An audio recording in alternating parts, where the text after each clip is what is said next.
পুলিশের প্রমোশন হবে, তার পাশে কমেন্ট লেখা তিনি মাহমুদুর রহমানের উপরে নির্যাতন করে স্বীকারোক্তি দিয়েছেন। আমার দেশ পত্রিকার সাবেক সম্পাদক মাহমুদুর রহমানের বিরুদ্ধে আনিত মামলা প্রত্যাহার ও নিঃশর্ত মুক্তি চেয়ে 48 ঘন্টার আলটিমেটাম দিয়েছে ঢাকা বিশ্ববিদ্যালয়ের শিক্ষার্থীদের সংগঠন ইনকিলাব মঞ্চ। অতি সত্বর তাদেরকে গ্রেফতার করতে হবে। এ সময়ের মধ্যে তাকে মুক্তি না দিলে আইন উপদেষ্টার কার্যালয়ের সামনে অবস্থান কর্মসূচির ঘোষণা দেওয়া হয়। মঙ্গলবার বিকেল 4:45টায় ঢাকা বিশ্ববিদ্যালয়ের সন্ত্রাস বিরোধী রাজু ভাস্কর্যের পাদদেশে আয়োজিত মানববন্ধনে এই হুঁশিয়ারি প্রদান করা হয়।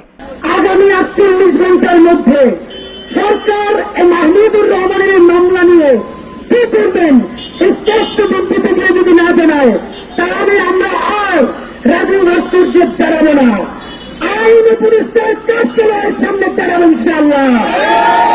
কর্মসূচি ঘোষণা দিয়ে ইনকিলাব মঞ্চের আহ্বায়ক শরীফ ইসলাম হাদি বলেন, স্বৈরাচারের বিরুদ্ধে আপোষহীন মাহমুদুর রহমানকে যদি 48 ঘন্টার মধ্যে মুক্তি না দেওয়া হয়, তার বিরুদ্ধে আনিত মামলাগুলো যদি আইন উপদেষ্টার ব্যক্তিগত হস্তক্ষেপে বাতিল না করা হয়, তাহলে আগামী রবিবার আমরা ইনকিলাব মঞ্চের পক্ষ থেকে আইন উপদেষ্টার কার্যালয়ের সামনে অবস্থান নিয়ে বৃহত্তর আন্দোলনের ডাক দেব।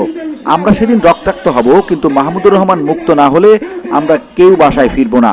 আগামী রবিবার আপনার কার্যালয়ের সামনে দাঁড়াবে, মাহমুদুর রহমান মুক্ত না হলে আমরা ওখানে রক্তাক্ত হয়ে যাবো, একজন বাসায় ফিরে যাব না। তিনি বলেন, মাহমুদুর রহমান প্রথম ব্যক্তি যিনি ফ্যাসিস্ট সরকারকে নৈতিকতার চ্যালেঞ্জ জানিয়েছিলেন।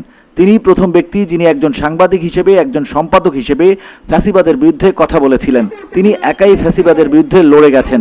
তিনি বলেছিলেন শাহবাগে ফ্যাসিবাদের সূচনা হচ্ছে, এই কারণে ফ্যাসিবাদের দোসররা তার বিরুদ্ধে প্রতিটি জেলায় মিথ্যা মামলা দিয়েছে। এরপর তাকে গ্রেপ্তার করে টানা 39 দিন রিমান্ডে নিয়ে নির্মম নির্যাতন করেছে। হাদি আরও বলেন, সরকার তাকে আটকের পর দুটি দাবি জানিয়েছিল।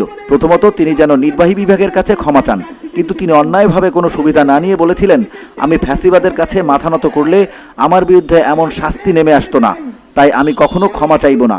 এরপর তাকে বলো তিনি অসুস্থ, তাকে যেন হাসপাতালে থাকতে দেয়া হয়, কিন্তু প্রতিউত্তরে তিনি সেটাও নাকচ করে দেন। আমরা মাহমুদুর রহমানকে আদর্শ হিসেবে ধারণ করে ফ্যাসিবাদের বিরুদ্ধে আন্দোলন লড়াই চালিয়ে যাব।